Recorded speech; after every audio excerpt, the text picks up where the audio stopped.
on him. And the many spread their garments in the way, and others cut down branches of the trees and strawed them in the way.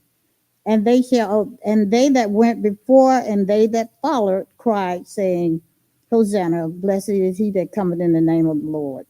Blessed be the kingdom of our father David that cometh in the name of the Lord. Hosanna in the highest. And Jesus entered into Jerusalem and to the temple.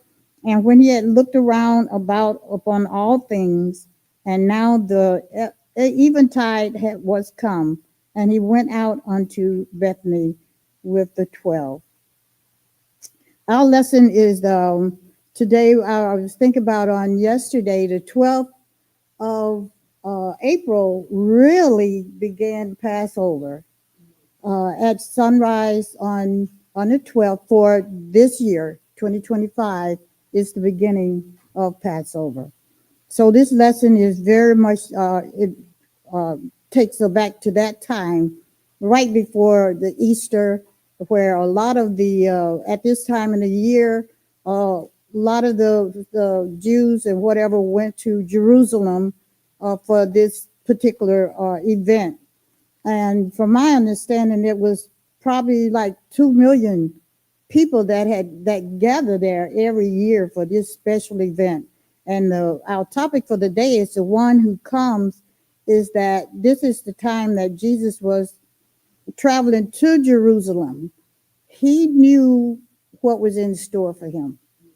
He had talked to his disciples, but a lot of the public didn't really know what was going on, because even with the disciples, he had to talk to them gradually and let them know what was going on, because they didn't understand. And when he told them that he was going away, they just thought that he was just going to leave them after all this time that they spent with him. He was going to leave them, but he was trying to let them know that he was going to transition from this earth to a heavenly place. And this is the time we talk about, and when they came into verse number 1, and when they came nigh to Jerusalem, he sent forth two of his disciples.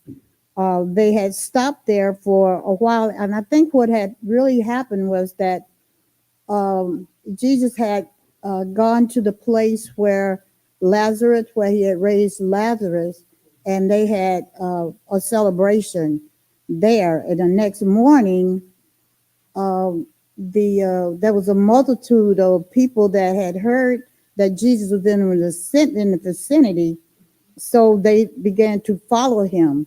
So they followed him, and this is pretty much what this whole chapter is about. They followed him, and by the end of it, though, there was like three groups of people that was really following him, because they had the disciples, they had the multi um, people that were following him, and they had others that was following him. And if we go to our memory verse that said, and they that went before, that was the multitude, and they that followed, that was the last group, and Jesus was in the middle as they traveled to Jerusalem for this occasion. And what had happened was that when they stopped, Jesus had told his disciples to go to this particular place, and they would find a coat that would be tied. He gave him the description, everything of what they were supposed to do. And it was just, to me, so amazing that when they got there, they found everything as he had described, because we know that Jesus knew what was going on. And this particular coat that he had been sent to bring to him was already like a holy animal. You know, he had already been ordained in that sense, because this was a special animal that Jesus was supposed to ride into Jerusalem, and this was to signify that he was the becoming king, that he was the one that, I mean, in riding in him, he was the only one that was going to ride him as he was coming into Jerusalem. The multitude they put like their clothing on the coat, but Jesus was the only one that really could ride on the coat because what it signifies that he was coming in peace.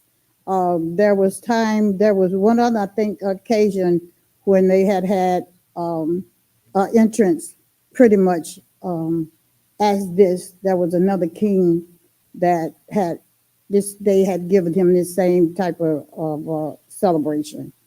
So don't let me talk about it all. I know everybody's read the lesson, and I know that you have a lot to give unto this. It's really a good lesson. It just let us know how even Jesus in this state he had to be humble.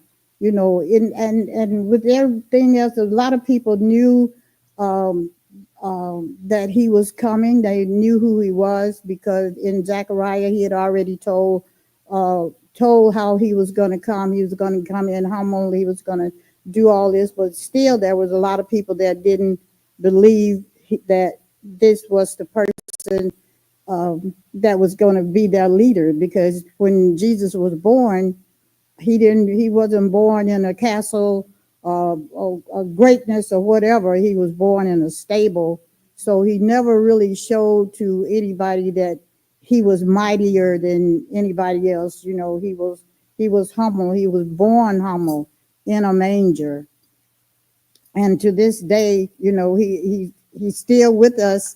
He's put his spirit in us, and that's what we live by every day. So and the second verse it said they told him to go into the village and they were going to find this coat, whereas no man had